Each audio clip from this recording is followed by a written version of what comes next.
Welcome to Docket Decoder. If you enjoy our content, please do us a favor and hit that like button or subscribe so you can stay up to date with the latest court filings. In the District Court of the 2nd Judicial District of the State of Idaho, in and for the County of Latah.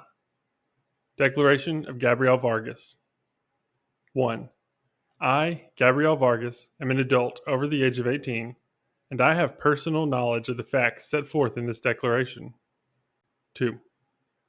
I have been engaged as an expert in the above entitled matter since August of 2023. 3. My educational background is in administration of justice and criminology. I have spent my professional career working for the California court system, law firms, insurance, and finance firms. I got my start in this field after receiving unexpected DNA results in the spring of 2018. 4. I am an investigative genetic genealogist specializing in Hispanic and African American ancestry, degraded DNA, and endogamy.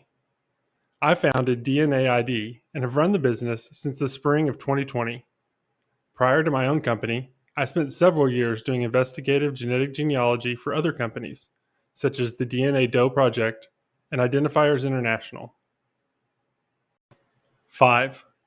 While working for those companies, I held the role of team leader, senior forensic genealogist, teacher, mentor, case auditor, intake specialist, and lab liaison. 6. I have taught IGG fundamentals, best research practices and procedures, DNA data analysis, and trained incoming genealogists. 7. I have contracted with the University of New Haven to provide a structured practicum for students, collaborated on cases with the National Center for Missing and Exploited Children and the Washington Attorney General's Office, as well as provided education, training, and case collaboration to the Australian Federal Police for the development of their IGG program, standards, and practices.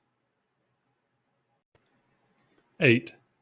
Through extensive and skilled genealogical research and analysis, I have successfully provided law enforcement with over 50 crime-solving investigative leads. 9. I work with law enforcement nationwide in an effort to identify previously unknown DNA contributors through a process known as Investigative Genetic Genealogy, or IGG. This technique has revolutionized cold case investigations and transformed the way violent crime suspects and skeletal remains are identified.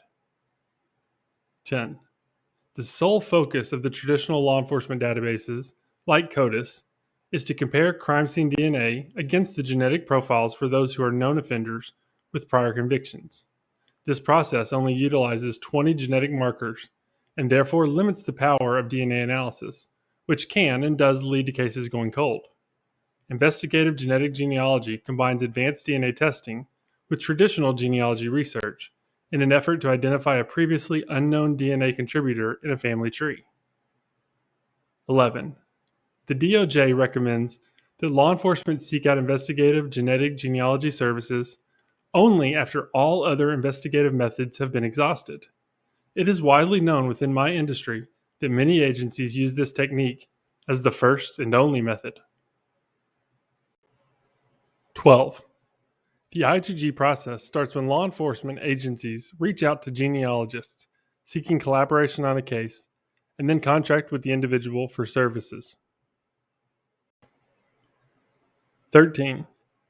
Chain of custody is best maintained when the requesting agency sends the crime scene DNA sample to a private lab that is capable of genotyping the whole genome sequencing. Once the sample arrives at the lab, the genealogists usually take the lead on the case until the person of interest is identified. The lab creates a genetic profile of the unknown DNA contributor, and a raw data file containing hundreds of thousands of genetic markers is generated and sent to the genealogist.